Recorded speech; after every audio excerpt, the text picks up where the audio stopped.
दुनिया बोल है। This transmission is powered by Dalda. Dalda, ज्यादा बरकत, ज्यादा बचत। And Olivia.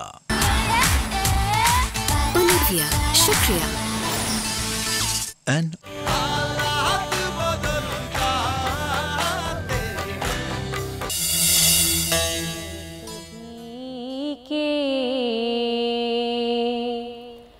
लिए बाबे रहमान वहाँ कोई रुतबे में अदना न आली मुरादों से दामन नहीं कोई खाली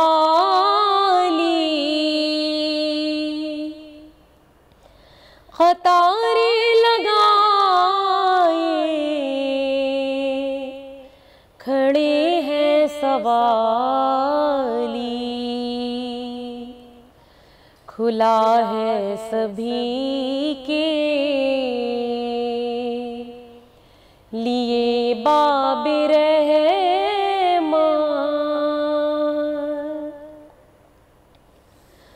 मैं एक हाथ से दिल संभाले हुए थी दूसरे हाथ रोज़े की जाली दुआ के लिए उठते तो कैसे न ये हाथ खाली न वो हाथ खाली खुला है सभी के लिए बाबे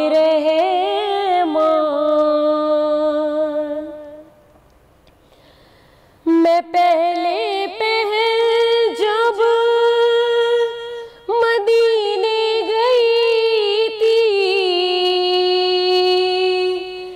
तो थी दिल की हालत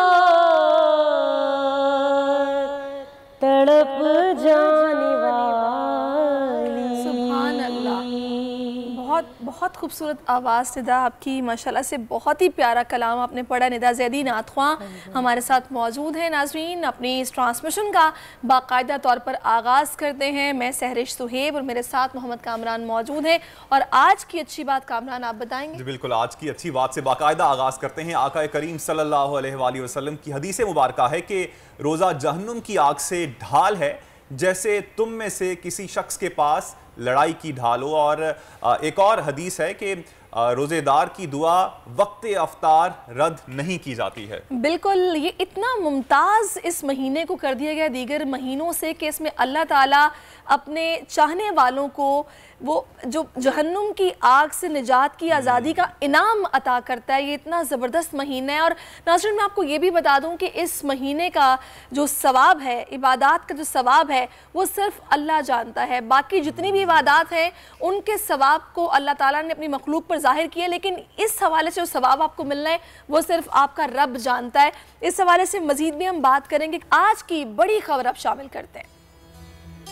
सुप्रीम कोर्ट के आसखुद नोटिस का तरीक़ाकार तब्दील। चीफ जस्टिस के बजाय अब उनकी सरबराही के कायम कमेटी आसखुद नोटिस और बेंचों की तश्कील का फैसला करेगी। Supreme court practice and procedures bill कौमी असम्बली के बाद सेनेट से भी मंजूर। इलेक्शन इल्तवा केस का लार्जर बेंच भी टूट गया।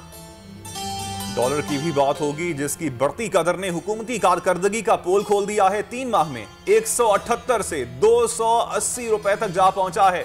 सदर फॉरेक्स एसोसिएशन की हुकूमत को माशी भंवर से निकालने की अनोखी पेशकश भी सामने आई है। महाना 1 अरब डॉलर देने की पेशकश की गई है। ये माजरा है क्या, आज के प्रोग्राम में जानेंगे।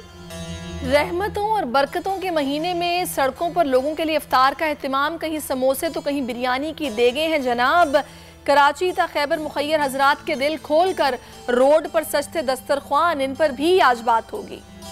और जो फिट है वही हिट है। माए सयाम में डिस्टर्ब शेड्यूल में कैसे रखें फिटनेस का ख्याल, अफ्तार में क्या खाएं क्या ना खाएं, देसी टोटकों से आसान इलाज बताएंगे आज के प्रोग्राम में। ये तो जनाब बहुत ज़रूरी ये मैटर है, क्योंकि रोज़ों में इंसान ये कोशिश करता है कि वो हर लिहाज से फिट रहे, वीकनेस भी ना हो, रोज़े भी मुतमईन होकर तसल्ली के साथ पूरे रखे जाएं और सारे कामकाज भी चलते रहें। खैर, इस हवाले से भी हम बात करेंगे। अब मेरे ख्याल है मुदस्सिर इकबाल की तरफ हमें जाना होगा। स्पेशल रिपोर्ट में उनके पास आज क्या रिपोर्ट है, ओवर टू यू मुदस्सिर।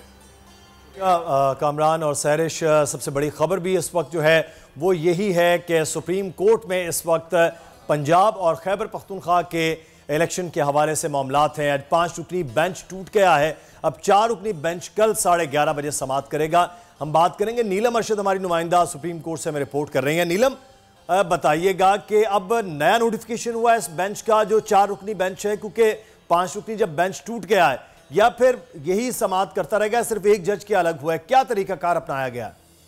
जी बिल्कुल मुदस्सिर, आपको बताएं कि अहम केस की अहम समाअत चल रही थी, लेकिन आज सुबह के औकात में जैसे ही समाअत शुरू हुई तो जस्टिस जो हैं उन्होंने इस बेंच से अलहदगी का इजहार किया। अब जैसे ही समाअत शुरू हुई तो चीफ जस्टिस की तरफ से ये कहा गया कि जस्टिस काजी अमीनुद्दीन कुछ कहना चाहते हैं। तो जैसे ही जस्टिस काजी अमीनुद्दीन ने रिमार्क्स दिए तो रिमार्क्स के दौरान उनकी तरफ से ये कहा गया कि वो इस केस से अलग होना चाहते हैं, वो इस मामले को नहीं सुन सकते, और इसकी जो रीज़निंग उनकी तरफ से दी गई वो गुज़श्ता रोज़ का जस्टिस काजी फ़ाइज़ ईसा का फैसला था, और उनकी तरफ से ये कहा गया कि उसी फैसले के तनाजुर में अब वो इस बेंच का हिस्सा नहीं रह सकते।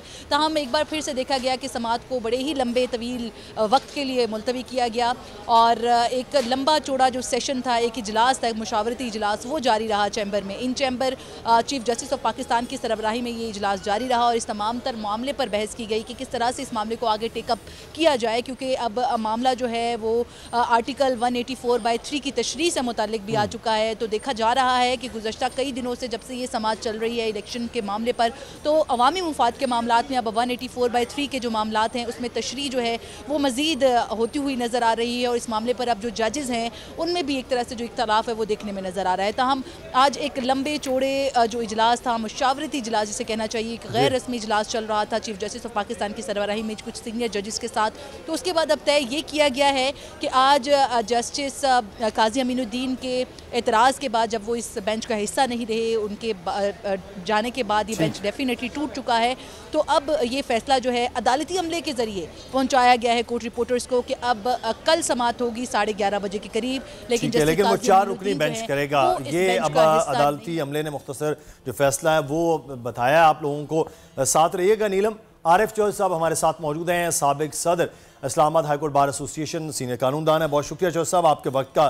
सर, अब 5 रुकनी बेंच, 4 रुकनी बेंच, 184/3 का मामला होगा नहीं होगा, अब सुप्रीम कोर्ट के अंदर मामलात ज़्यादा हैं, लेकिन सर आज सेनेट में भी उन्होंने कानून पास करवा लिया है।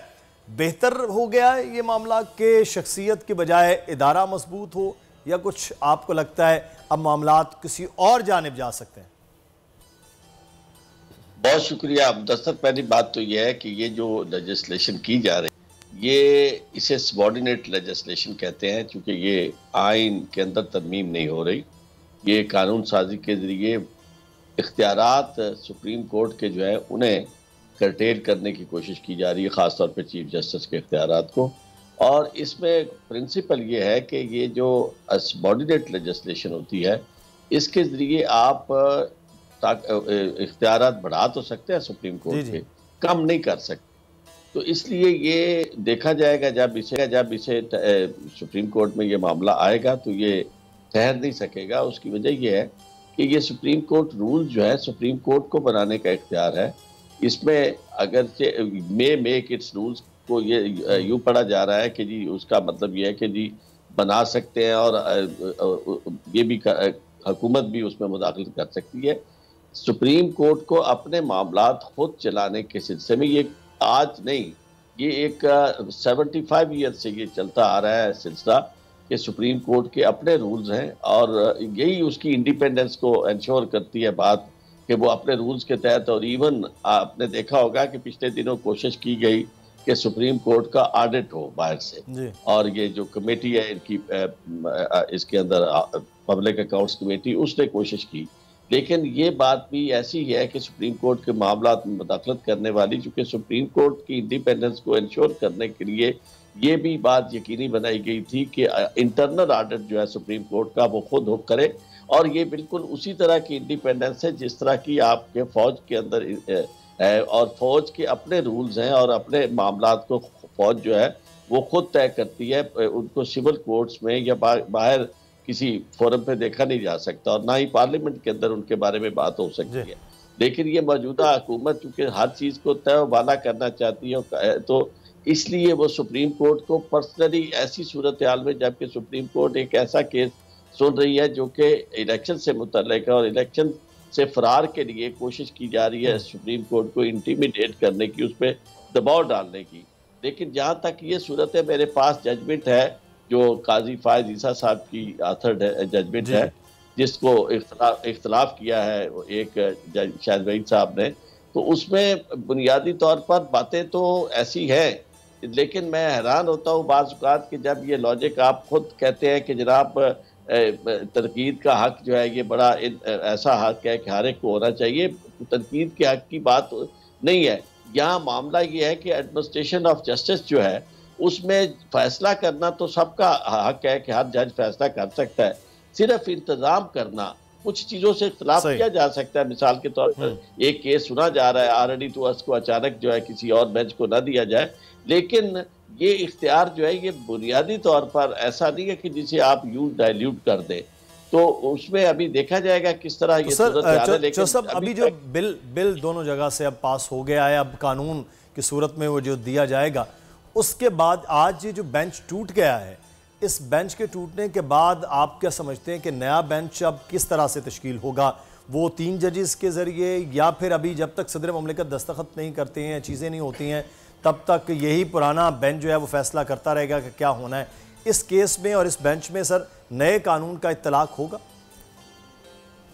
सर आपने खुद ही जवाब दे दिया, इसका इत्तलाक होगा जब ये कानून बनेगा। अभी तो ये बिल है, बिल ने 2 स्टेजेस तय की हैं, तीसरा मरहला जो है इसके अभी जाना है सदर ममलिकत के पास, प्रेसिडेंट के पास, और सदर ममलिकत के पास इख्तियार है कि इसमें दोबारा इन्हें भेज सकते हैं कि आप गौर करें, चूंकि सवालात बड़े वाजे हैं जो सदर ममलिकत इनसे पूछ सकते हैं पार्लियामेंट से कि ये सुप्रीम कोर्ट के दायरा इख्तियार में मुदाखलत की बात है, और ये जो कुछ आप कर रहे हैं बुनियादी तौर पर ये तो मामला सिर्फ आईनी अमेंडमेंट के जरिए किया जा सकता है, चूंकि आर्टिकल 184(3) जो है उसमें कहीं अपील प्रोवाइडेड नहीं है, और कॉन्स्टिट्यूशन जो है उसने सुप्रीम कोर्ट में सिर्फ 2 अपीलें दी हैं, तो अपीलों के 2 राइट दिए हैं, एक डायरेक्ट अपील और एक लीव टू अपील है। ये तीसरी जो अपील अपने तौर पर ये बनाने की कोशिश की जा रही है, ये अमेंडमेंट के बगैर हो नहीं सकती। तो सुप्रीम चीफ प्रेसिडेंट साहब ये सारे सवालात जो है वो पूछ सकते हैं, और उस सवालात के लिए इन्हें कह सकते हैं कि भाई आप दोबारा इस पे गौर करके मुझे दें। इस मामला अभी तक जो है वो अब जाएगा, और फिर उसके बाद भी ये देखना है कि इसको चैलेंज भी अभी एप्लीकेबल जो है, हाँ, इस बेंच के हवाले से और चीज़ों में एप्लीकेबल नहीं है। बहुत शुक्रिया आरिफ चौधरी साहब सीनियर हमारे साथ मौजूद थे, और अब देखना है कि अगले आने वाले दिनों में क्या होता है, और कल की समाज 11:30 बजे वो यही 4 रुकनी बेंच जो है वो करेगा। अब वापस चलते हैं इस वक्त कामरान और सैरिश की जानिब। जी बहुत शुक्रिया मुदस्सिर, और हमें अदालती कार्रवाई के हवाले से बता रहे थे। कुछ अवाम की बात भी कर लेते हैं, महंगाई की बात भी कर लेते हैं। हालिया महंगाई मुल्क के 70 सालों में सबसे बुलंद तरीन सतह पर है, और आज से पहले कभी आप लोगों ने सुना भी नहीं होगा कि 5 किलो चक्की का जो आटा है वो 800 रुपए मिलेगा, या फिर दूध जो है वो 220 रुपए फी लीटर में आपको मिलेगा। इदारे शुमारियात के मुताबिक मुल्क में महंगाई की जो मजमूई शरह है अब 46.65% हो चुकी है। बिल्कुल, और जनाब बाजारों में अशिया खुरनोश की कीमतों में इतना इजाफा हो चुका है कि अफ्तार के दस्तरखान पर फल गरीब के लिए शायद ख्वाब बन गए हैं। मुर्गी, मटन, बीफ की कीमत सुनकर कानों से धुआं निकल जाता है। सब्र के महीने में आवाम का सब्र मेरा ख्याल है कि जवाब दे गया। बिल्कुल, और हमारे रिपोर्टर भी हमारे साथ मौजूद हैं, इस वक्त ऑन ग्राउंड मौजूद हैं। रिजवान अहद हमारे साथ मौजूद हैं, जो कि हमें मार्केटों की सूरत हाल से आगाह करेंगे, और साथ साथ हमारे साथ असिस्टेंट कमिश्नर सदर कराची आरिफ अली लगारी भी मौजूद होंगे। आप दोनों का शुक्रिया। और सबसे पहले अहद आपकी जानिब आना चाहूँगा, बताइएगा रिजवान अहद, आप इस वक्त कहाँ पर मौजूद हैं? रेट लिस्टें तो दे दी जाती हैं लेकिन उस पर अमल दरामद नहीं होता, क्या कहना है इन मुनाफाखोरों का और अवाम का क्या कहना है?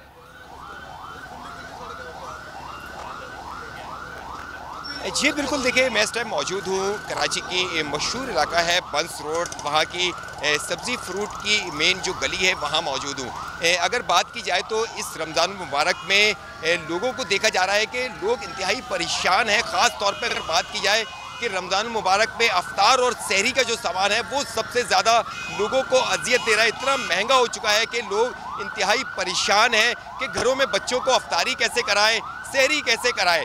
मैं इस टाइम बंस रोड पे मौजूद हूँ। यहाँ अगर सब्जियों की बात की जाए, फलों की बात की जाए, हर चीज़ के रेट जो है वो आसमानों से बातें कर रहे हैं। जो लोग यहाँ पर मौजूद हैं कुछ उनसे भी हम बात करेंगे। महंगाई सी है, क्या सूरत हाल है इस टाइम? महंगाई तो ऐसी है कि बंदा मर जाए, लेकिन अल्लाह पाक की बड़ी मेहरबानी है, रमज़ान की बरकतें हैं जो इतना कुछ कर लेते हैं। लेकिन जो बुनियादी ज़रूरतें हैं उसके ऊपर गवर्नमेंट को चाहिए उस पर खुसूसी तवज्जो दे।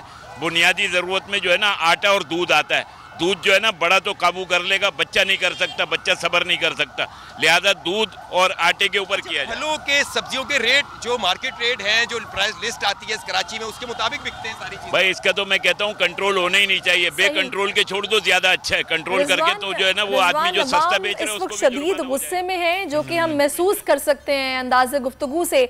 आप हमारे साथ रहिएगा। इस वक्त हमें आरिफ अली लगारी साहब ने भी ज्वाइन किया है। आरिफ साहब बहुत शुक्रिया आपके वक्त का। आरिफ साहब बड़े अफसोस के साथ कहना पड़ता है, मैं डेली बाजार जाती हूँ ग्रोसरीज के लिए, कोई ऐसा फल फरोश नहीं है, कोई ऐसा सब्जी फरोश नहीं है जिसके पास रेट लिस्ट आवेजा की गई और वो बताए कि जी रेट लिस्ट देख लें, ये रेट है आज का। जो दिल चाहता है, जिसका दिल चाहता है 10-20 बढ़ा के बता रहा है। ये इंतजामिया की नाकामी है, कोई क्यों नहीं कुछ कर रहा? जी वालेकुम अस्सलाम। माह रमज़ान के शुरुआत होने से पहले दिन से लेके गवर्नमेंट ऑफ सिंध की तरफ से, कमिश्नर कराची की तरफ से और डिप्टी कमिश्नर साउथ की तरफ से बहुत क्लियर डायरेक्शन से हमें कि आपको ये जो गवर्नमेंट के नोटिफाइड रेट्स होते हैं, वो फ्रूट्स के हों, वेजिटेबल्स के हों, ग्रोसरी आइटम्स के हों, आटा हो या दूध हो, हमें इंश्योर करना है कि वो गवर्नमेंट नोटिफाइड रेट्स पे ही सेल कर रहे हैं। जो वायोलेटर्स हैं, जो प्रॉफिटियर्स हैं, जो मुनाफाखोर हैं, उनके खिलाफ हम पहले दिन से सख्त कार्रवाइयाँ कर रहे हैं। और मैं आपको इनफैक्ट बताता चलूं कि कल ही मैंने एक आटे का ट्रक जो है कॉन्फिस्केट किया है क्योंकि वो वायोलेट कर रहा था गवर्नमेंट नोटिफाइड रेट्स को। सर अब यहाँ पे सवाल ही उठता है कि कॉन्फिस्केट जो आपने किया वो आटे का ट्रक था, लेकिन जो लोग ऑन ग्राउंड मौजूद हैं, रेडीबान हैं, जो दुकानों में लोग अशिया ज़रूरिया बेच रहे हैं, खास तौर पे फल फ्रूट और सब्जियों की मैं बात करना चाहूंगा, वो उन दुकानों में ना तो ये रेट लिस्ट आवेजा होती है, अमल दरामद तो बहुत दूर की बात है। इस सिलसिले में हमारा एक बहुत क्लियर मैकेनिज्म जुड़ा हुआ है। हमारी पूरी टीम जो है डिस्ट्रिक्ट एडमिनिस्ट्रेशन की, वो रोजाना के बुनियाद पे सारी मार्केट्स विजिट करती है। गवर्नमेंट ऑफ, क्योंकि ह्यूमन रिसोर्स की कमी थी तो गवर्नमेंट ऑफ सिंध ने हमें कुछ एक्स्ट्रा ऑफिसर्स जो हैं सेक्रेटेरिएट के वो देके और उनको एक्स्ट्रा पावर्स दी हैं, और उस सिलसिले में हमने डिफरेंट टीम्स जो है डिफरेंट मार्केट्स के लिए डिवाइड की हुई हैं और वो उनको विजिट करती हैं। सबसे पहला जो उनका काम होता है वो यही होता है कि डिस्प्ले ऑफ प्राइस लिस्ट, जो गवर्नमेंट की नोटिफाइड प्राइस लिस्ट है, वो वहाँ पे कोई भले वो छोटा सा ठेला क्यों ना हो या फिर बड़ी सुपरमार्केट हो, और उसके अलावा अगर कोई वायोलेट करता है, आपने देखी होंगी बहुत सारी कार्रवाइयाँ हमने की हैं, बहुत सारी शॉप सील कर दी हैं, मार्ट सील कर दिए हैं और उनको हमने ऑक्शन करवाया है गवर्नमेंट नोटिफाइड। लेकिन आरिफ साहब बड़ी माजरत के साथ पता नहीं रेट लिस्ट हमें क्यों नहीं नजर आ रही, शहरी क्यों ही शिकवा करते दिखाई दे रहे हैं कि रेट लिस्ट आवेजा नहीं की गई, और मैंने वाकई कहीं नहीं देखी है। बहुत शुक्रिया आपका, सख्ती करनी पड़ेगी, फाइन्स करने पड़ेंगे, इम्प्लीमेंटेशन तब नजर उस तरह से नजर नहीं आ रही है। रिजवान अहद और आरिफ साहब आप दोनों का बहुत शुक्रिया। और मेरा ख्याल है ब्रेक का हमें कहा जा रहा है, लेकिन हम चाहेंगे कि ब्रेक से जाने से पहले हम निदा से नात भी सुने और नात सुनने के बाद फिर हम ब्रेक पर जाएं। जी नादा, जी निदा। ज़मीं मैली नहीं होती, ज़मन मैला नहीं होता,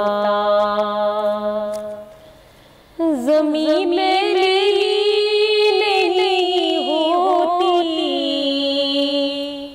ज़मन मैला नहीं होता,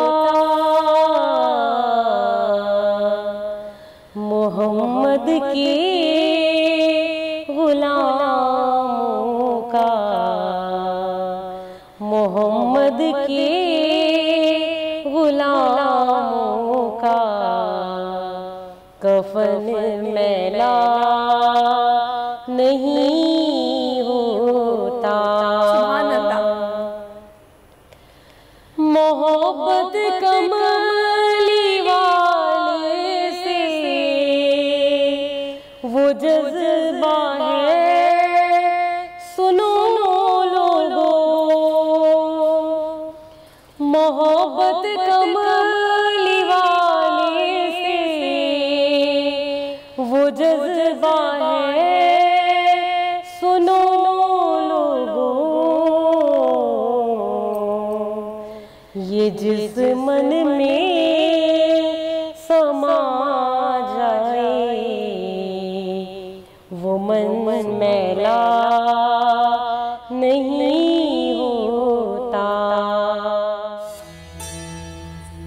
वेलकम बैक नाजरीन। और माशाल्लाह से 8वां रोज़ा है, बरकतें रहमतें हम समेट रहे हैं और बड़ी तेज़ी के साथ हम आगे की जानिब बढ़ रहे हैं। और बिल्कुल अब 2 दिन बाकी रह गए हैं, रहमतों का अशरा ख़त्म हो जाएगा। खैर अब बात हम कुछ करते हैं। इस बरकतों वाले महीने में सबकी ख्वाहिश होती है कि हमने फिट रहना है, खुद की फिटनेस जो है वो दिखानी है। तो जनाब अब जिन का पूरा साल सारा शेड्यूल डिस्टर्ब रहता है वो सब रमज़ान में बहुत से ऐसे काम कर सकते हैं जिनसे उनकी जो बॉडी है वो मुकम्मल फिट भी रहे और तंदुरुस्त भी। कामरान आप कुछ ऐसा करते हैं कि आप फिट रहे स्पेशली मैं वैसे एक्सरसाइज करता हूँ, लेकिन रमज़ान में मैं एक्सरसाइज करना छोड़ देता हूँ क्योंकि वैसे आप देख लें फिर भी मोटे नहीं होते नहीं, लेकिन वो एक्सरसाइज की अब रमज़ान में क्योंकि आपका जो फूड का इनटेक है वो कम हो जाता है। मैं वैसे भी अवॉइड करता हूँ कोई भी तली हुई चीज़ों को। लेकिन ये लड़का जितना मीठा खाता है ना, मुझे हैरत है कि मोटा क्यों नहीं होता। मीठा खाने का मैं बहुत शौकीन हूँ, लेकिन उसके लिए मैं एक्सरसाइज जरूर करता हूँ। वो हमारे साथ मौजूद हैं हकीम शाह नज़ीर साहब, हर्बलिस्ट हैं। बहुत शुक्रिया सर आपके वक्त का। और बताइएगा क्या खाना चाहिए आम जो नौजवान है। वैसे हम बात भी कर रहे थे इंट्रो में कि जो रूटीन है कुछ मुख्तलिफ हो जाती है क्योंकि सहरी के वक्त आपने उठना होता है और फिर आपने शाम तक भूखा प्यासा रहना होता है। तो क्या खाएं कि एक आम इंसान की जो एनर्जीज हैं वो बहाल रहें। बहुत शुक्रिया कामरान साहब और सैरी साहब का भी बहुत शुक्रिया। और देखें अब जो रमज़ान की जो आपने जो रूटीन है वो वैसे ही लोगों की थोड़ी सी हिल जाती है कि रात को आप जाग रहे होते हैं, दिन को वो सुस्त रहते हैं। अब जब सहरी करते हैं, सहरी में वो उन चीज़ों का इस्तेमाल करते हैं जो उनको नहीं करनी चाहिए। बेतहाशा मुरगन चीज़ें होती हैं, कुछ बाहर से भी मंगवा लेते हैं। फिर जाहिर बात है जितना उसमें मसाला होगा उतनी प्यास लगेगी आपको। ये तो है, ठीक है, दिन भर। और दूसरा बिरयानी भी चलती है, हालांकि बिरयानी नहीं खानी चाहिए क्योंकि बिरयानी खाने के बाद 2 घंटे में आपको भूख दोबारा लग जाती है, जुद हजम होती है, प्यास भी बहुत लगती है। तो इसलिए आप सब्जियों का इस्तेमाल ज़्यादा करें। मुरगन करें, आप अपने शौक़ पूरे करें, थोड़ा खाएं, साथ में कुछ सब्जियों का भी इस्तेमाल करें। और जब सारा खाना पीना ख़त्म हो जाए, आप खा लिया आपने, तो फिर उसके बाद बाज़ लोग तो दही का इस्तेमाल करते हैं। हमारे यहाँ पे की जाती है सब्ज़ चाय का इस्तेमाल। जब सब्ज़ चाय आप 1 कप पी लेंगे तो उसके बाद आपको पूरा दिन प्यास भी नहीं लगेगी, भूख भी नहीं लगेगी। अब मेरी एक दरख्वास्त है वो सुने आप। आपको अंदाज़ा भी हो रहा होगा आजकल मौसम चेंज हो रहा है, गले सबके ख़राब हैं, कुछ ये कोविड ने भी फिर से सर उठाना शुरू कर दिया है। रोज़े में जब आपका गला ख़राब होगा आपकी आवाज़ बैठ जाएगी, क्योंकि हम अक्सर देखते हैं कि जब हमारा गला ख़राब होता है दिन भर हम गर्म पानी का इस्तेमाल करते हैं, कहवे पीते रहते हैं कि आवाज़ हमारी कुछ बेहतर हो जाए। ऐसे में क्या करें कि रोज़ा भी रखा हुआ है और गला भी ख़राब है, तो फिर क्या किया जाए? देखिए गला भी ख़राब है, साथ में खांसी भी है बाज़ लोगों को, और खांसी इस कदर शिद्दत वाली होती है कि उसमें सीने में से आवाज़ आती है, खुर खुर की आवाज़ आती है। गला ख़राब रहता है, गले में दर्द होता है, इसकी वजह से आवाज़ भी बैठ रही होती है। तो आपने सिर्फ 2 चीज़ें लेनी है, एक बांसा के पत्ते, एक मुलेठी। बांसा के पत्ते 1 चम्मच, मुलेठी आधा इंच का टुकड़ा, इसे 1.25 कप पानी में डालें, उबाल लें, कहवा बन गया। 1 कप सहरी के टाइम पे पी लें, 1 कप शाम को इफ्तारी के 1 घंटे बाद पी लें। सिर्फ 3 दिन पी लें, आपका गला बिल्कुल ठीक। और साथ खाएं क्या सहरी में? साथ अगर किसी का गला खराब है, क्योंकि आजकल ये फ्लू बहुत आम हो गया है, कोविड की भी बात कर रही थी वो भी आ रहा है, और वैसे भी सीजनल वायरस भी बहुत आम हो गया है। तो सुबह के वक्त ऐसी कौन सी चीज़ खाएं इस कावे के साथ कि आपका जो दिन है वो आराम से गुजर जाए? देखिए आप सिर्फ स्पाइसी चीज़ों को अवॉइड कीजिए, बाकी सब खाएं पिए। और ठंडा पानी कोल्ड ड्रिंक। शाह नज़ीर साहब क्या बात कर रहे हैं, जब तक हम पकौड़े, रोल, समोसे, चाट, चटपटे लेकिन शहरी में तो नहीं खाएंगे ना, शहरी में तो प्रॉपर खाना खाते हैं, कोटा पूरा कर लेते हैं। बाजू का तो फिर हमें शहरी में खाते हुए मुश्किल हो रही होती है। अब मैं इफ्तार की बात बता रहा हूँ। इफ्तार पे आप बिल्कुल पकौड़ा, एक समोसा खा लें, थोड़े से पकौड़े खा लें, उसके बाद आप फ्रूट पे थोड़ा ध्यान दें, आप फ्रूट खाएं। फ्रूट खाने के बाद आप नमाज पढ़ने जाएं, वापस आएँ, प्रॉपर रोटी सालन खाएं।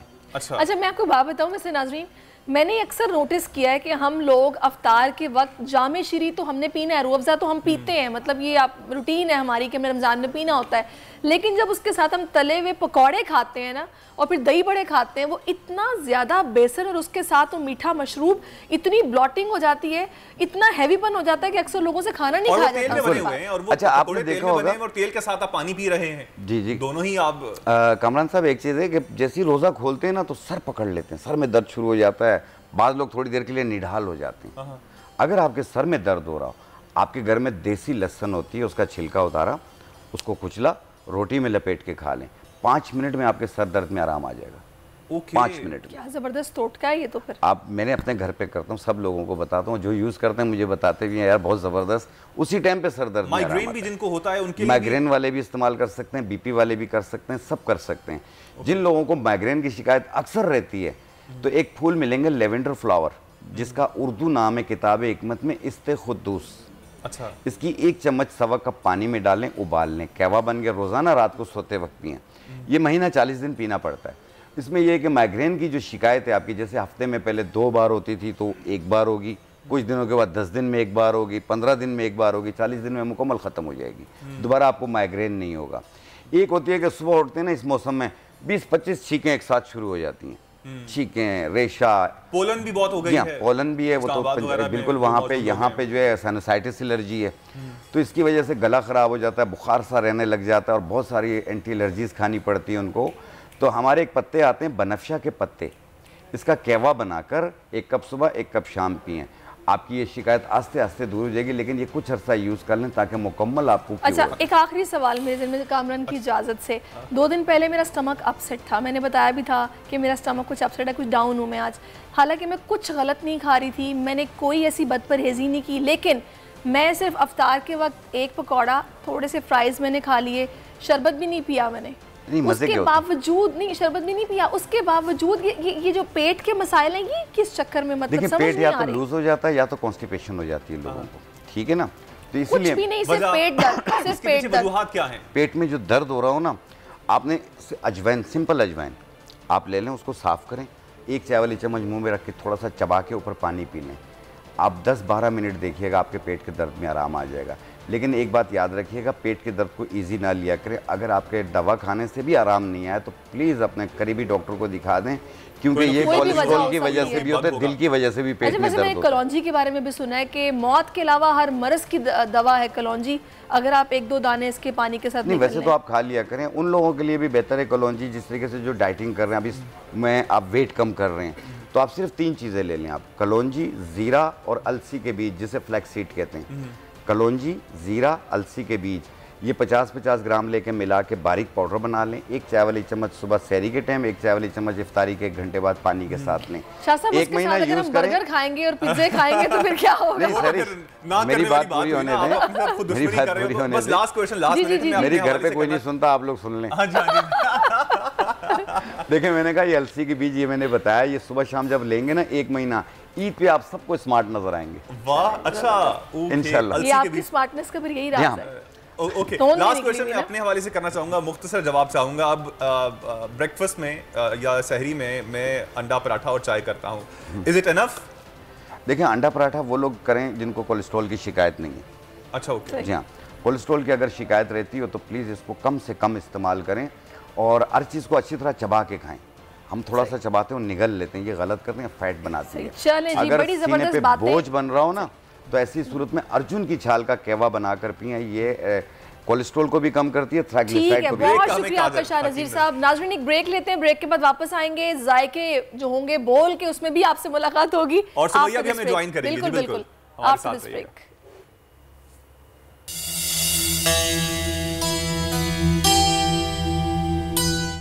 बिस्मिल्लाह बिस्मिल्लाहिर्रहमानिर्रहीम स्पेशल सेगमेंट में मैं सुमैया रिजवान आपको वेलकम करती हूँ और आज हम बात करेंगे रुपए की बेकदरी की।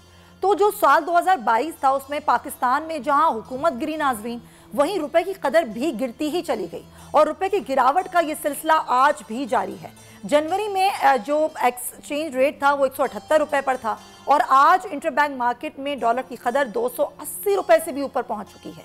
दूसरी तरफ जहां काबुल में तब्दीली के बाद बैरूनी दुनिया से डॉलर अफगानिस्तान आना बंद हुआ तो उसका असर भी पाकिस्तान में इस सूरत में पड़ा कि पाकिस्तान से अफगानिस्तान डॉलर स्मगल होना शुरू हो गए। इंकशाफ ये भी हुआ है कि पाकिस्तान में लोगों के पास घरों में 4 अरब डॉलर पड़े हुए हैं। फॉरेक्स एसोसिएशन के चेयरमैन मलिक बोस्तान ये कहते हैं कि अगर हुकूमत शनाख्ती कार्ड दिखाने की शर्त हटा ले तो ये तमाम के तमाम डॉलर हुकूमत के पास आ सकते हैं। अब सवाल ये है कि दुनिया में कई ममालिक हैं जिनकी सरहदें आपस में मिलती हैं, वहीं मकामी करेंसियों में पड़ोसी मुल्कों के दरमियान बाहमी तिजारत भी होती है, मगर पाकिस्तान ऐसा कोई कदम उठाता क्यों नहीं? क्या इसमें कोई रुकावट है? और सऊदी अरब समेत बहुत से ममालिक ने डॉलर के बजाय अपनी ही करेंसी पर तिजारत करने पर गौर शुरू कर दिया है। सिर्फ यही नहीं बल्कि कुछ ममालिक ने तो नाजरीन डॉलर के जरिए तिजारत को क्राइम के दर्जे में शुमार कर लिया है। मगर हुकूमत पाकिस्तान रुपये की गिरती हुई कदर को बहाल करने के लिए इस किस्म के इकदाम क्यों नहीं उठा रही? पाकिस्तान फॉरेक्स एक्सचेंज एसोसिएशन ने IMF से निजात दिलाने के लिए हुकूमत को एक बड़ी पेशकश की है और कहा है कि हम हुकूमत को अगले 2 साल के लिए माहाना 1 अरब डॉलर दे सकते हैं, फिर पाकिस्तान को IMF की ज़रूरत नहीं रहेगी। डॉलर की गैर यकीनी सूरत हाल के बायस जो बरामद कुंदगान कस्टमर से डॉलर भी नहीं मंगवा रहे, वो इस इंतजार में है कि डॉलर मजीद बढ़े और जब ये बढ़ना रुक जाएगा तो फंड्स पाकिस्तान मंगवाए जाएंगे ताकि मुनाफा ज़्यादा कमाया जा सके। अब डॉलर की कीमत को काबू में लाने के लिए हुकूमत मुस्तक़बिल में क्या इक़दाम करेगी? क्या हकीकत यह है कि इसमें डॉलर की बढ़ती हुई कीमत को रोकना नागुज़ीर हो चुका है? इसी पर हम बात करेंगे। मलिक बोस्तान साहब हमारे साथ मौजूद हैं। मलिक बोस्तान साहब, बहुत शुक्रिया आपके वक्त का। एक तरफ तो आप ये कह रहे हैं कि अगर शनाख्ती कार्ड की शर्त को हटा लिया जाए, जो घरों में डॉलर लोगों ने रखे हुए हैं वो लोग लाकर जमा कराना शुरू कर देंगे, क्या वाकई आपको ऐसा लगता है? हाँ बिल्कुल, ये घरों में जब करेंगे, जब हम डॉलर के जो प्रपोजल है वो इससे मुख्तलिफ है ज़रा। प्रपोजल हमने ये दिया है कि हमारे जो बाहर 98 में जब पाकिस्तान ने एटमी धमाका किया तो उस वक्त यही सूरत हाल का सामना था। इकनॉमिक सैंक्शन थी, IMF ने किस्तें रोक ली थी, तो उस वक्त हमने हुकूमत को बाहर से ओवरसीज पाकिस्तानी का हमने दौरा किया, मल्टीनेशनल कंपनियों का, ट्रेडिंग कंपनियों का। पाकिस्तानियों ने फिर 2 साल उधार के लिए हमें 10 अरब डॉलर दिया था उस वक्त 98 में। ये ऑलरेडी हम पहले गवर्नमेंट को लेके दे चुके हैं। अच्छा। अभी हमने उनके लिए 24 अरब डॉलर का वादा किया है। अच्छा। और 12 अरब डॉलर सालाना और 1 अरब डॉलर माहाना हम जो है उनको देने के लिए तैयार है।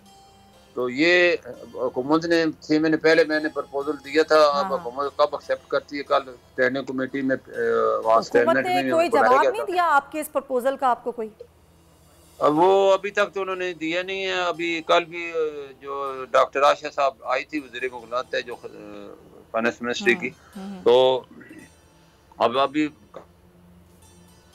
जी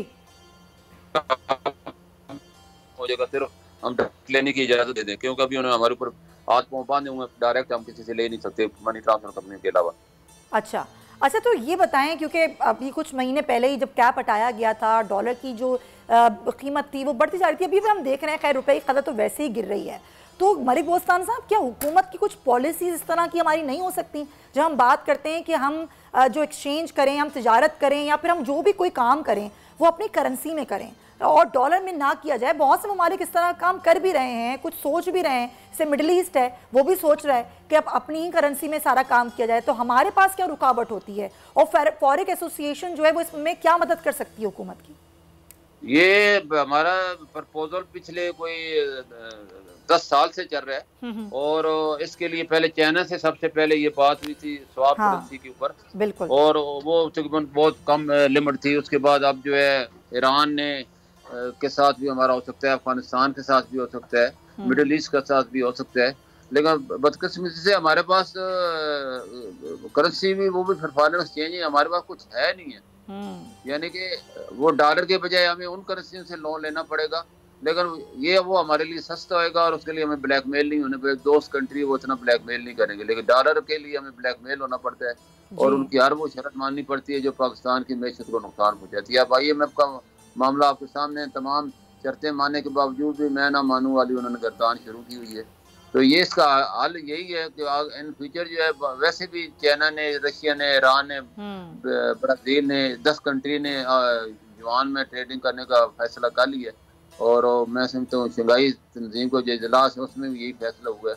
बार्टर ट्रेड और स्वैप करेंसी और लोकल करेंसी पे जब ट्रेडिंग होएगी तो पाकिस्तान इस क्राइसिस से निकल आ जाएगा और पाकिस्तान की बेनिफिट में यही है।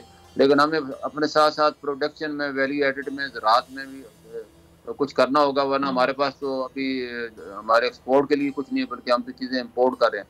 हमें अपनी IT को प्रमोट करना होगा।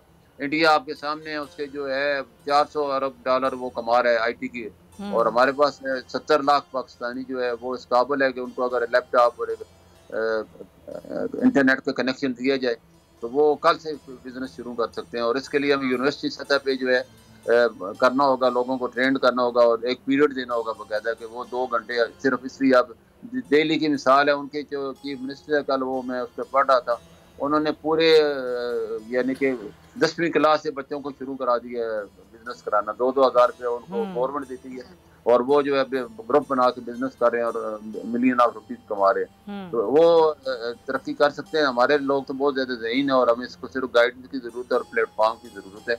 तो पाकिस्तान से बहुत बड़ा हेल्पिंग हैंड बन सकते हैं। इसमें तो कोई शक नहीं है मलिक साहब, इसमें तो कोई शक नहीं है। पाकिस्तान में टैलेंट भी बहुत है और बहुत कुछ हम अचीव कर सकते हैं। लेकिन अभी हम डॉलर की जो बात कर रहे हैं, अभी हमने देखा कि हमने ग्रे मार्केट ख़त्म करने की बात की, ब्लैक मार्केट ख़त्म करने की बात की, लेकिन अभी भी कहीं ना कहीं ग्रे मार्केट का वजूद है और मलिक साहब इससे लोग फ़ायदा भी उठा रहे हैं। अभी तक वो लोग मौजूद हैं जो डॉलर ज़ख़ीरा करके, डॉलर जमा करके, ये डॉलर फ़रोख्त करके उसका मुनाफा कमा भी रहे हैं और उससे फैज़याब भी हो रहे हैं। इसको हुकूमत देखो, ये आपकी बात बिल्कुल सही है। ये इसको हम ख़त्म नहीं कर सकते, किसी तरह भी अमेरिका जैसा मुल्क नहीं ख़त्म कर सकता। हम क्या चीज़ है। हाँ। लेकिन हमारा कैप हटाने के बाद ब्लैक मार्केट खत्म हो गई और लोगों को डॉलर एक्सचेंज कंपनी देने के काबिल हो चुकी हैं और रिजर्व भी बढ़ना शुरू हो गया। 3 अरब से 5 अरब डॉलर स्टेट बैंक के रिजर्व हो गए, वर्कर रिमिटेंस हमारी बढ़ गई है। तो ये सारी चीजें पॉजिटिव हैं, लेकिन डिमांड इतना बड़ा हमने अपनी बेवकूफियों की वजह से इतना बड़ा हॉल कर लिया है कि उसको भरने में अब टाइम लगेगा। 7000 कंटेनर खड़े थे, सिर्फ 2000 अभी क्लियर हुए हैं। 5000 जो है अभी तक भी जो है वो खड़े हैं पोर्ट पे। इसी तरह एयरलाइन का कल जो है जो एयरलाइन की स्टेशन है उन्होंने धमकी दे दी कि पाकिस्तान से अब अपने ऑपरेशन बंद कर देंगे। 290 मिलियन डॉलर उनका हमारे सर पे चढ़ा हुआ है। इस तरह फ्रेट है शिपिंग कंपनियों का। तो हम चीजें डिले करके पाकिस्तान को बदनामी के बायस ये हुकूमत क्यों डिले कर रही है? क्या नाकामी क्या है वैसे इनकी, आपको क्या लगता है? ये हमने कल भी प्रपोजल दिया कि आप हमें अलाउ कर दें, हमारे भी हाथ में हम भी उनको नहीं दे सकते और वो खुद भी नहीं देना चाहते। तो वो उनको मतलब किस तरह फिर कौन सा दरवाजा है वो लोग जाएं? तो बदनामी तो पाकिस्तान के सर पे आ रही है, हुकूमत के सर पे आ रही है। तो हमें अलाउ कर दें, हम यानी शिपिंग कंपनियों को और छोटी जो एलसी है 50,000 डॉलर तक वो एक्सचेंज कंपनियां देने के काबिल हैं और हम दे सकते हैं, लेकिन हमें अलाउ नहीं कर रहे। तो सर ये क्यों नहीं कर रहे आपको अलाउ? ये तो बड़ा अच्छा हो जाएगा कि अगर आप लोग एलसी खुलवाना शुरू कर देंगे तो। नहीं, हमने एलसी नहीं खोलनी, हमने उनको डॉलर देना है। उन्होंने वही डॉलर देके एलसी खुल जाएगी ना सर। वो हवाले से हुंडी से और ब्लैक मार्केट से खरीदें। एक ऑफिशियल गेट है, आप उसको यूज करें गेटवे को। आप क्यों उन लोगों को अनऑफिशियल मार्केट में धकेलना चाहते हैं? अपने पाँव पे कुल्हाड़ी मारने के मुतरफ है ये। हमें जो है जब आपको एक्सचेंज कंपनी आपके एक स्काबल है, उनके लिंक्स भी हैं, हमें 2 चीज़ों का अगर ये अलाउ कर दें तो हम तो बहुत बड़ी तादाद में डॉलर ला सकते हैं। डायरेक्ट हमें लेने नहीं देते, इन्होंने हमें मजबूर किया है कि वहाँ की कंपनी के जरिए हम ले सकते हैं, डायरेक्ट किसी से ले ही नहीं सकते। जबकि वो 5 से 10 रुपये पर डॉलर अपना कमीशन रोक लेती हैं।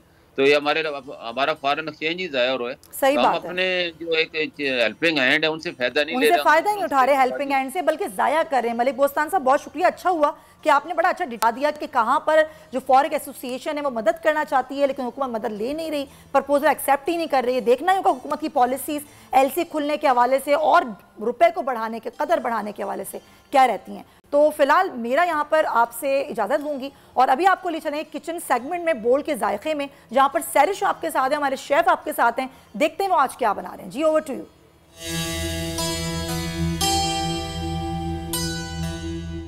बोल के जायके इज प्रेजेंटेड बाय डालडा, ज्यादा बरकत ज्यादा बचत। And powered by Rooh Afza, जिंदगी मुबारक। जी जनाब, बोल के जायके में आपको खुशामदीद कहेंगे और आज माशाल्लाह से रौनक वैसे ही बरकरार है और क्या क्या बनने वाला है, क्या क्या क्विक रेसिपीज इस वक्त मौजूद है शेफ जुबैर के पास, तो उनसे जानते हैं।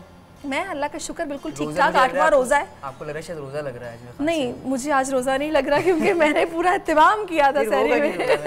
नहीं रोजा है, लेकिन अल्हम्दुलिल्लाह मैंने पूरा इत्तेमाम किया था, पानी शानी टका के पिया था, तो इसलिए अल्हम्दुलिल्लाह अभी तक तो बिल्कुल ठीक हूँ मैं। इत्तेफाक मुझे सहरी का टाइम नहीं मिल पाता और मैं बस उसी खाली पेट में मुझे रोजा रखना पड़ता है। तो आप एक तो ऑलरेडी इतने श्रिंक्ड हैं, तो क्या नजर ही नहीं आना कि आपने क्या सोचा क्या है? अब तो यूज्ड हो गए माशाल्लाह से। चले क्या आप बना रहे हैं ये बताइए। अच्छा, आज 2 चीज़ें बना रहा हूँ मैं, बल्कि 3 चीज़ें।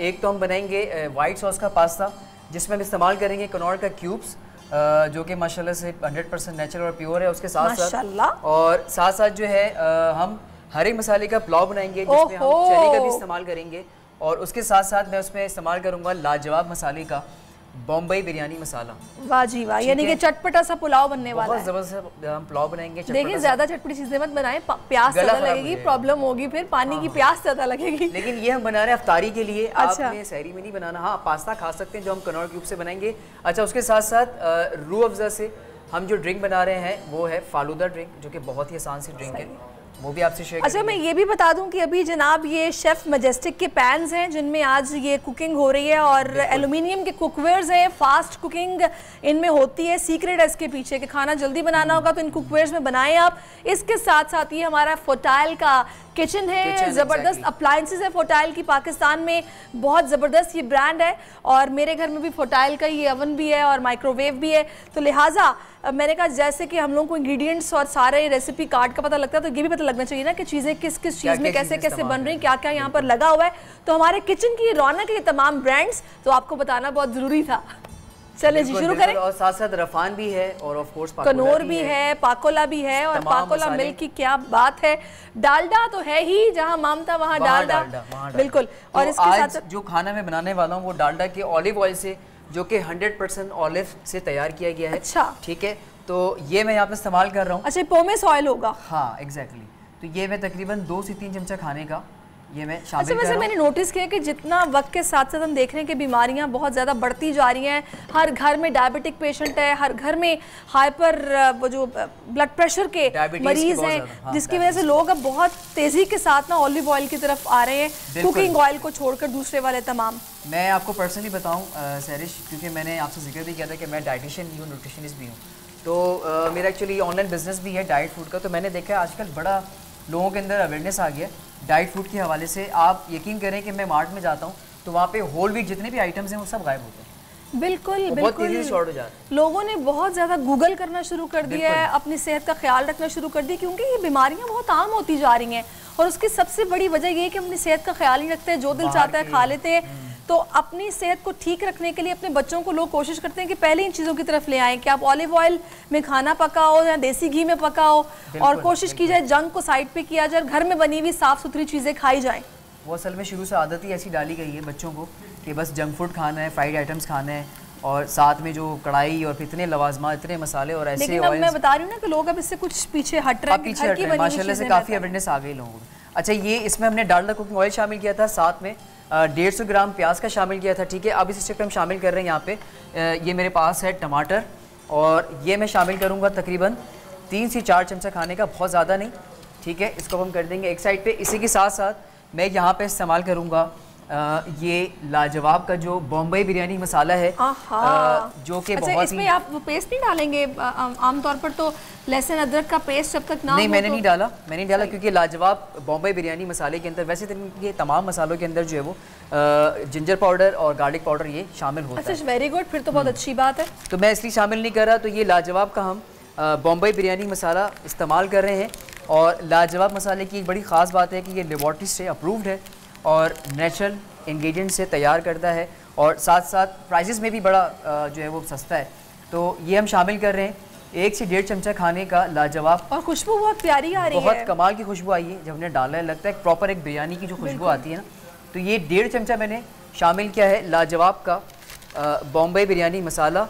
ठीक है, और ये शामिल करने के बाद आपने इसी स्टेज पे इसको ज़रा अच्छे से भूनना है। सही। और भूनने के साथ साथ यहाँ पे हम शामिल करेंगे थोड़ा सा इसमें पानी, हाफ टी स्पून के करीब पानी, ताकि मसाला गल जाए। हाँ, पसाना एक मसाला जो एक तो जले ना, और साथ में जो है क्या कहते हैं, जो एक जलने का एक अमल होता है वो ना हो सके।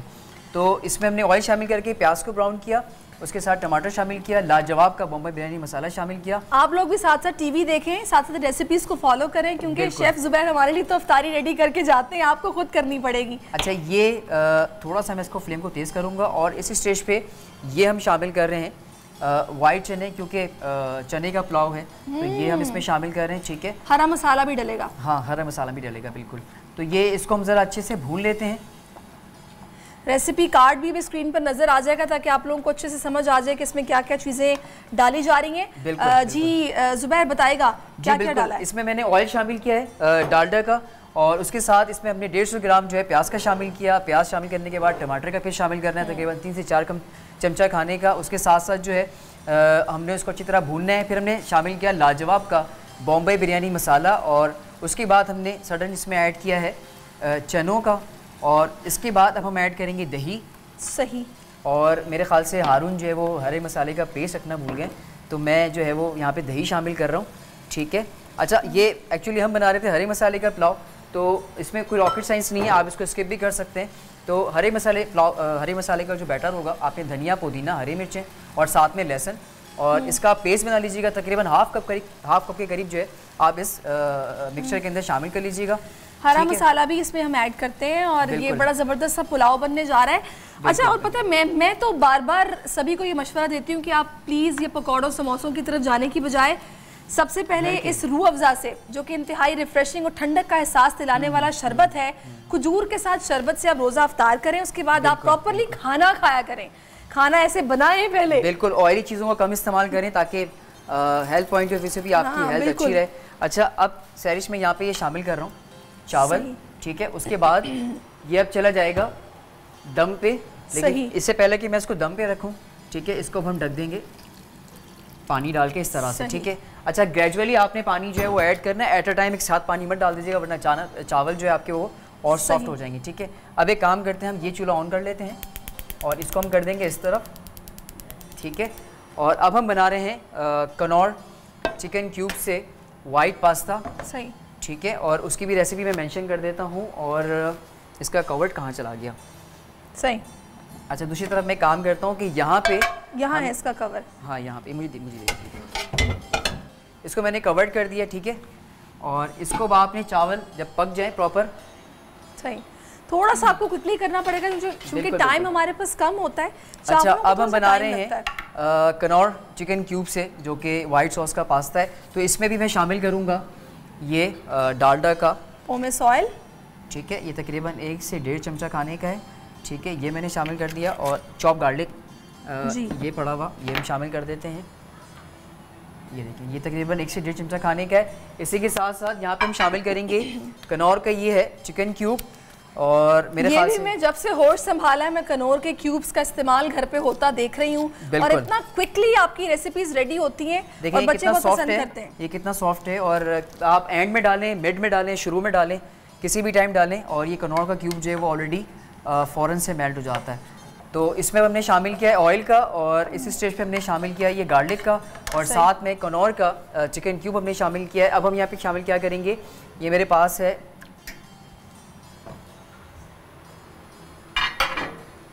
ओके जी, ये हरा मसाला जो कि हम पुलाव में शामिल कर रहे थे। तो ये धनिया, पुदीना और हरी मिर्चों के साथ और लहसुन के साथ जो हमने अच्छी तरह पीस लिया। अब इसमें हम ये ऐड कर रहे हैं पुलाव के अंदर, जो कि हरे मसाले का हम बना रहे थे। ठीक है, तो ये हमने इसमें शामिल कर दिया, और इसको जो है मिक्स कर लें इस तरह से। वाह वाह वाह, ज़बरदस्त। और इसको हम रखेंगे दम पे। ठीक है, ये हमने रख दिया दम पे, और अब हमने क्या करना है, यहाँ पे मेरे पास है मशरूम। ठीक है, और यहाँ पे मशरूम ऐड करने के बाद ये मेरे पास है फ्रेश क्रीम, और ये मैं शामिल कर रहा हूँ तकरीबन 2 खाने का चमचा। ठीक है, और इसके साथ साथ बहुत क्विक और बहुत आसान सी रेसिपी है। आप सोचेंगे कि टाइम कंज्यूमिंग वाली रेसिपी, तो ऐसा बिल्कुल नहीं है। 5 से 7 मिनट में जो ये तैयार हो जाता है। और ये मैंने शामिल किया है half tea spoon black pepper. हाँ, ब्लैक पेपर पाउडर। उसी के साथ साथ जो है ये मेरे पास है ऑरिगानो हाफ टी स्पून के करीब, ये पास्ता का मेन जूस है, और साथ साथ कनौर का चिकन क्यूब जो हमने इस्तेमाल किया है। सही। और इसको अब हम करेंगे ज़रा अच्छे से इस तरह से मिक्स, और मिक्स करने के बाद अच्छा पास्ता को जो है मैंने पहले से ही बॉईल करके रखा हुआ है।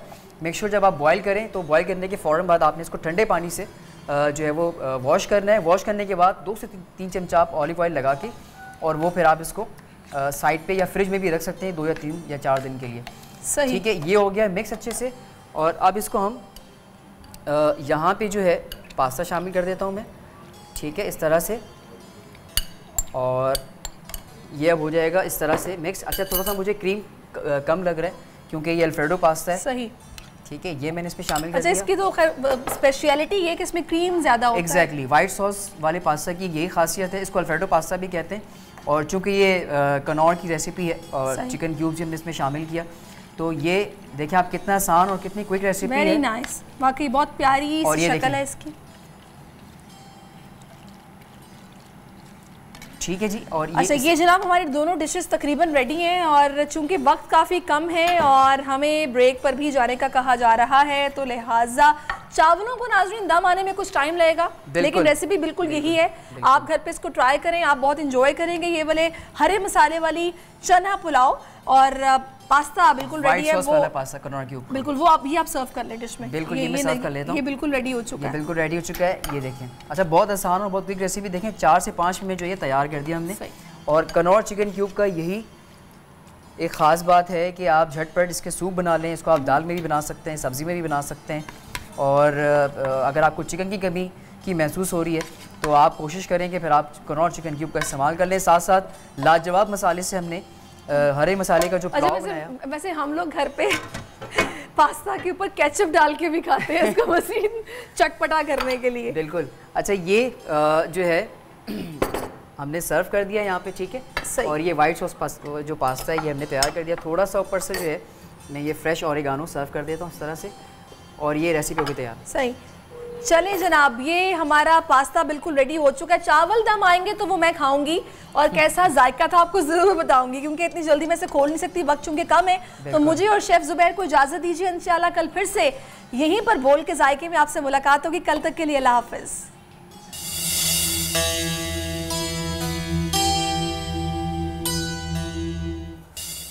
तो प्रोग्राम में आपको एक बार फिर खुश आमदीद कहेंगे। सहरिश, आज क्या बनाया आपने? जी, आज हमने पास्ता बनाया था। अच्छा। और पास्ते के साथ साथ हमने हरे मसाले वाली चना पुलाव बनाई थी, बहुत ही लजीज, जो कि हम अफ्तार के वक्त खाएंगे, फिर आपको बताएंगे कि वो कैसी थी। वैसे उमूमी तौर पे आपका अफ्तार बचपन का याद आता है, और आपको जो बचपन में अफ्तार करते थे उसमें और आपके अफ्तार में आपको डिफरेंस क्या लगता है?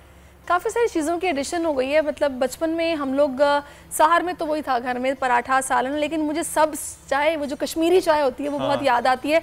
हम बचपन में वो पिया करते थे। जब आपको लगता है कि हमारे बच्चे जो हैं क्या वो वैसा ही अफ्तार? क्योंकि मुझे फील होता है कि, बल्कि मुझे बहुत याद भी आता है कि हमारा जो बचपन का अफ्तार होता था वो बहुत मुख्तलिफ होता था, और आज के जो अफ्तार हो रहा है और सैरो अफ्तार में बताएं क्या डिफरेंस है? अच्छा ओके, सबसे पहली बात है कि अभी बहुत फास्ट दौर हो गया है।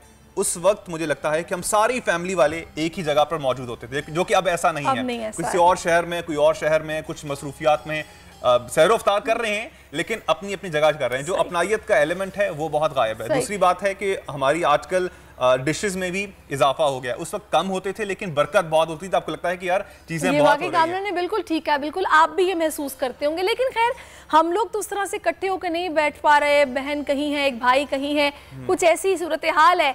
लेकिन दोस्त अहबाब भी जब साथ हों तो उस कमी को पूरा करते हैं। यही सूरत हाल हमें आजकल रोड्स पे भी नजर आती है, जहाँ पर छिपा का दस्तरखान लगाया गया है, सैलानी का दस्तरखान है, जहाँ पर मिलकर सब बैठते हैं, एक दूसरे से दिल की बातें भी करते हैं, साथ में अफ्तार भी की जाती है। तो ऐसे एक दस्तरखान पर आपको लिए जाएंगे, छिपा का दस्तरखान है, और हमारे नुमाइंदा राजा इमरान अब्बास वहाँ पर मौजूद हैं, उनसे बात करते हैं। राजा इमरान, बताइएगा यहाँ पर क्या एहतिमाम किया गया है मुखय्यर हजरात की जानिब से रोजेदारों के लिए? जी बिल्कुल, माह रमज़ान में अगर शहर कायद की बात की जाए तो जगह जगह अफ्तारी का एहतमाम किया जाता है। मुखैर हजरात की जानब से और कहीं पर फलाई तंजीमों की जानब से भी जो है अफ्तारी का एहतमाम किया जाता है। कैमरामैन सबसे पहले दिखा सकें तो यहाँ पे छिपा की जानब से अफ्तार किया जा रहा है। यहाँ पर पकोड़े, समोसे और दीगर चीज़ें बिल्कुल ताज़ा बनाई जा रही हैं और इसके बाद जो है वो अफ्तारी के लिए जो है दी जाती हैं। बिल्कुल अगर मेरे अकब में दिखा सकें कैमरामैन तो ये छिपा की जानब से टेबल कुर्सियाँ लगा दी गई हैं और अफ्तारी के लिए यकीनन यहाँ पर काफ़ी लोगों की गुंजाइश है। और इस वक्त मेरे साथ छिपा के ऑर्गेनाइज़र शायद साहब भी मेरे साथ मौजूद हैं। इनसे बात करते हैं कि हर रोज़ कितने लोगों को अफ्तार करवाया जाता है। अस्सलाम वालेकुम सर, क्या कहेंगे, कितने लोगों को अफ्तार करवाते हैं रोज़ाना की बुनियाद पर हज़ारों लोग जो है मुस्तफ़ीद होते हैं छिपा दस्तरखान पर अफ्तारी और सहरी के वक्त। छिपा साहब की खुसूसी हिदायत पर इस माह रमज़ान के इस पूरे महीने में बिलखसूस इफ्तारी के लिए और सहरी के लिए बहुत अच्छे इंतजाम किए जाते हैं, क्योंकि इस वक्त जो है जो इस्तात नहीं है जिन लोगों की इफ्तारी और सहरी करने की, वो लोग सफ़ेद पोश लोग दस्तरखानों का रुख करते हैं। शायद भाई मैंने देखा है कि एक तो महंगाई का आलम है, उसमें हर आदमी की बसात नहीं है कि वो पकोड़े ले ले, समोसे ले ले, फ्रूट ले। आपने तमाम लवाजमात रखे हुए हैं, थोड़ा सा इस हवाले से भी बता दीजिएगा। जी बिल्कुल, महंगाई तो है, बिल्कुल हर आदमी अफोर्ड नहीं कर पा रहा समोसे, पकोड़े, फ्रूट वगैरह भी देखें, तो इसलिए छिपा साहब ने खसूसी हिदायत की कि इन दस्तरखानों पर मुखैर आज़ाद की मदद से अच्छा दस्तरखान लगाना है सैर व अफ्तार में, ताकि इंसान को जो एहसास कमतरी ना हो सके। वो जी बिल्कुल, यहाँ पर आपने जैसे कि शायद सबसे भी बात कर रहे थे कि वो यहाँ पे अच्छे से अच्छा इंतज़ाम कर रहे हैं। और कराची शहर की अगर बात की जाए तो मुख्तलिफ शहरों पर जो शहरी हैं वो भी रोज़ा अफ्तारी के हवाले से जो है नज़र आते हैं। पाकिस्तान के अगर किसी भी शहर की बात की जाए तो कराची नंबर 1 पे आता है, जहाँ पर अफ्तार के हवाले से मुखैर आज़ाद, फलाई तंजीमें और दीगर लोग कराची जो है वो नंबर 1 पर आता है, जहाँ पर अफ्तार से खुसूसी इंतजाम किए जाते हैं। राजा इमरान, इस हवाले से आपने बताया, आपका बहुत शुक्रिया। आगे बढ़ते हैं नाज़रीन। माह रमज़ान एक ऐसा महीना है जिसमें नेकियों को करना ज्यादा आसान हो जाता है, क्योंकि इस माह में शैतान जो है उसको कैद कर दिया जाता है और मुस्तहब अमल का है उसका सवाब भी बढ़ जाता है। सुन्नत है, सुन्नत और सुन्नत का सवाब बढ़कर फर्ज और फर्ज का सवाब बढ़कर 70 गुना तक कर दिया जाता है। बिल्कुल, माह सियाम और हमारे सियासतदानों का अंदाज़े बयान, जिसके बाद सोशल मीडिया पर एक नई बहस का आगाज हो जाता है। आप जानते ही हैं जिस तरह के बयानात आजकल दागे जा रहे हैं, सियासी दर्जा हरारत अपने उरूज पर है और किसी के जज्बात मजरू तो नहीं किए जा रहे, इस बात का ख्याल नहीं रखा जा रहा। इस्लाम के इस पर क्या अहकामात है, इसी पर बात करने के लिए इस वक्त मारूफ मजहबी स्कॉलर मुफ्ती नवीद अब्बासी साहब हमें ज्वाइन कर चुके हैं। मुफ्ती साहब, बहुत शुक्रिया आपके वक्त का। मुफ्ती साहब, मुझे तो बहुत अफसोस होता है, मतलब मैं किसी का नाम नहीं लूँगी, जब मैं देखती हूँ कि एक सियासतदान दूसरे सियासतदान को कहता है पिंडी का शैतान, मूँछों वाला बंदर, और पता नहीं इसके अलावा भी बहुत सारे बातें जो मैं नहीं कहना चाहती। ये क्या तर्ज सियासत है और ये रमज़ान में भी बाज नहीं आ रहे। नहमदुहु सल्ली अला रसूलिल करीम, अम्मा बाद, बिस्मिल्लाहिर्रहमानिर्रहीम। शुक्रिया, जज़ाकल्लाह।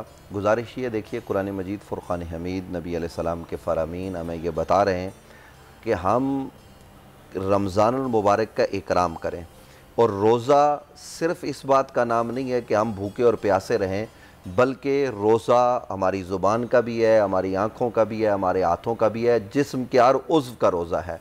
और नबी अलैहिस्सलाम का ये फरमान नाजरीन के इल्म में होना चाहिए कि बहुत सारे रोज़ेदार ऐसे हैं कि जिनको सिवाय भूख और प्यास के कुछ नहीं मिलता। वो कौन लोग हैं? वो यही हरकतें करने वाले लोग हैं। और जहाँ तक आपने के सवाल का ताल्लुक़ है कि वला तनाबज़ु बिल अलक़ाब, बुरे अलक़ाब से किसी को मत पुकारो, जिसका जो नाम है उस नाम से पुकारो। यही वजह है कि शरीयत इस्लामिया हमें हुक्म देती है कि अच्छे नाम रखो। अच्छे नाम का शख्सियत पर असर होता है, तो जो नाम हो उससे पुकारना चाहिए, उससे हट के नहीं। हमारे मुआशरे में असल में बुनियादी तौर पर हम खोखले मुआशरे में जा चुके हैं। हमारा मुआशरा खोखला हो चुका है कि हमारी आवाम, हमारे सियासतदान, आप देखते हैं कि ज़र्रा सी बात पर रोड पर 2 ड्राइवर आपस में लड़ना शुरू करते हैं तो 20 लोगों को तकलीफ होती है। तो यही निज़ाम ऊपर जाता है, जैसी कौम वैसे हुक्मरान। तो आजकल जो कुछ हम हैजानी कैफियत अपने मुल्क में देख रहे हैं कि कोई किसी को किस लक़ब, कतई नज़र इसके कि कौन किसको क्या कहता है, लेकिन हम ये कहना चाहते हैं, उनकी खिदमत में अर्ज़ करना चाहते हैं कि आप किसी से भी कोई बात करें, इख्तिलाफ करना ये हुस्न होता है, ये खूबी होती है। इख्तिलाफ उम्मती रहमतुन, लेकिन इख्तिलाफ में ज़ातियात को लेकर आना, ख़वातीन पर जुमले कसना, मर्दों पर जुमले कसना, और किसी को जनाब शैतान करार देना, किसी को जनाब क्या करार देना, ये किसी भी तौर पर दुरुस्त नहीं है। सिर्फ रमजान और बाकी भी दिनों में नहीं, रमजान नहीं, ये तो कुरान का हुक्म तो पूरे साल के लिए है। और फिर देखिए माह रमजान चूंकि इसकी खासियत है, इसमें जन्नत के दरवाजे खोल दिए जाते हैं, जहन्नम के दरवाजे बंद कर दिए जाते हैं, रहमतों का नुज़ूल शुरू हो रहा होता है। अब मैं आपकी खिदमत में ये सवाल रखता हूँ, आप मुझे बताइए कि एक तरफ से छम छम अल्लाह की रहमत बरस रही हो और हमा जो है वो जहत रहमत आ रही हो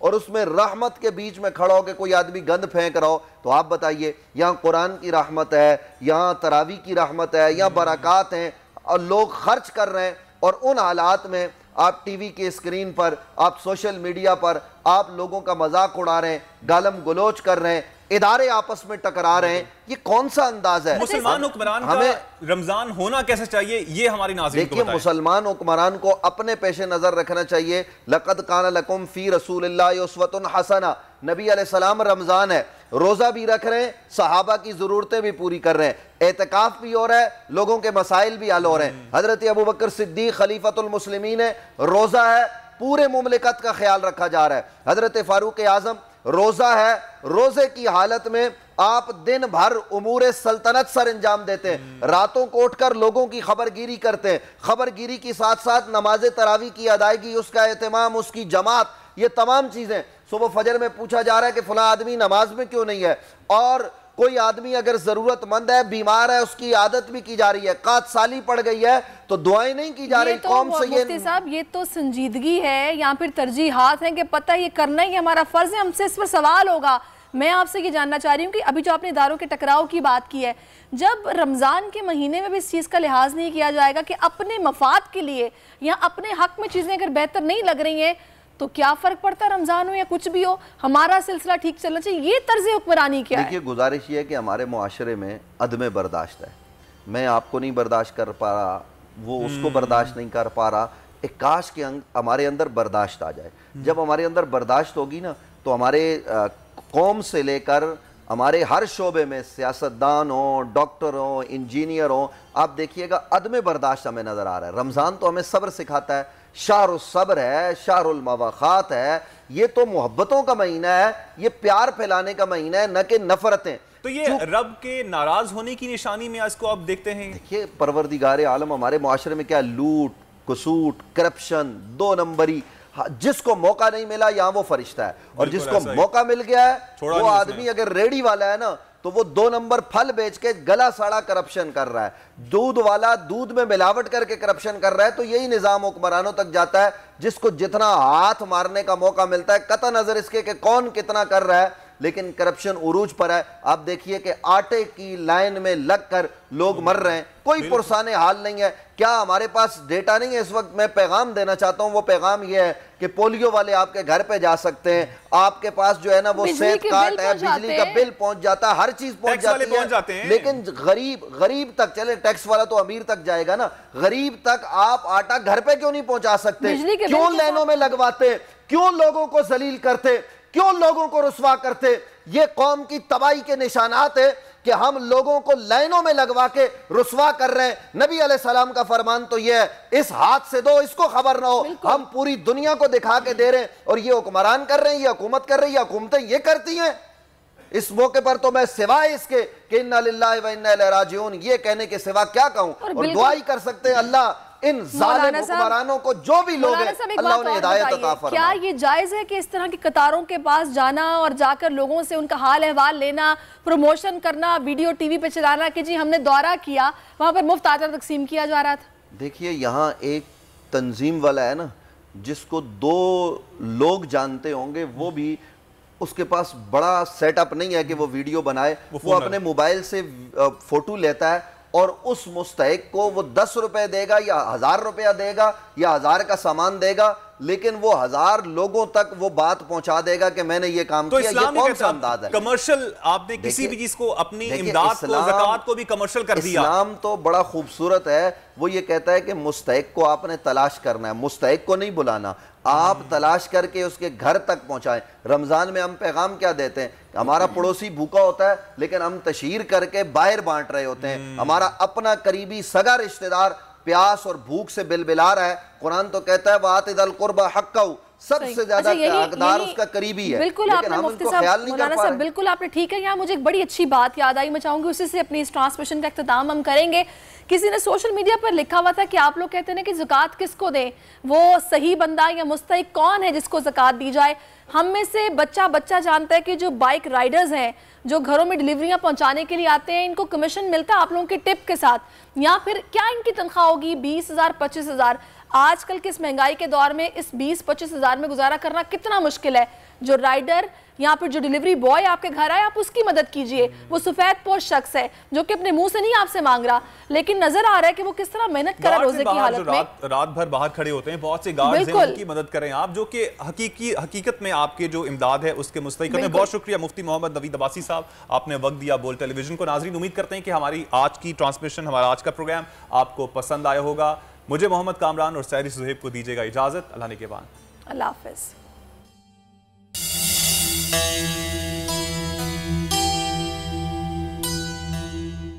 तो नजर आ रहा है सामने लिखा हुआ है जुल्म मिटने के लिए 2 चीजों से मिटेगा भाई। एक, अदल की कुर्सी पे जो लोग बैठते हैं ना, वो अदल के हिसाब से फैसले करने लगे। दूसरा, कौम निकल खड़ेगी उस जुल्म के खिलाफ, तो जुल्म खत्म हो जाएगा। या इन दोनों में से कोई एक चीज हो जाए या दोनों हो जाए। अगर 420 का मुकदमा था, उस वक्त अदलिया में जो लोग बैठे हुए केस देख रहे थे, वो पूछते ना यार चीट हुआ कौन है। जब उनको दिखता कोई चीट नहीं हुआ, केस खत्म कर देते। तो जालिम जुल्म कर ही नहीं पाता। 9 जजेस ने नोट बिफोर किया मेरे केस को यार, 1.5 साल चला। शख्सी जमानत का केस, सेम केस इस्लामाबाद में कर दिया। एक ही इल्जाम पे 2 केस हो नहीं सकते भाई। मतलब 60 दिन का वक्त होता है, 102 दिन के बाद मैं जीत गया, केस बरी हो गया, 102 दिन के बाद अपील फाइल की, एक्सेप्ट कर ली। नहीं करते ना एक्सेप्ट, खत्म हो जाता ना जुल्म यार। भरी अदालत में मुझे बरी कर दिया, फिर पता नहीं क्या हुआ, 2.5 घंटे बाद का नोट बिफोर, मैं नहीं सुनता ये केस। खड़े रहते अपने फैसले पे, मिट जाता जुल्म। अल्लाह ताला ने बिठाया इस इन कुर्सियों पे इनको यार, ये अल्लाह ताला की तरफ से फैसले करते हैं। तो या तो ये फैसले आएंगे, जुल्म मिट जाएगा, या कौम खड़ी हो जाएगी जुल्म के खिलाफ।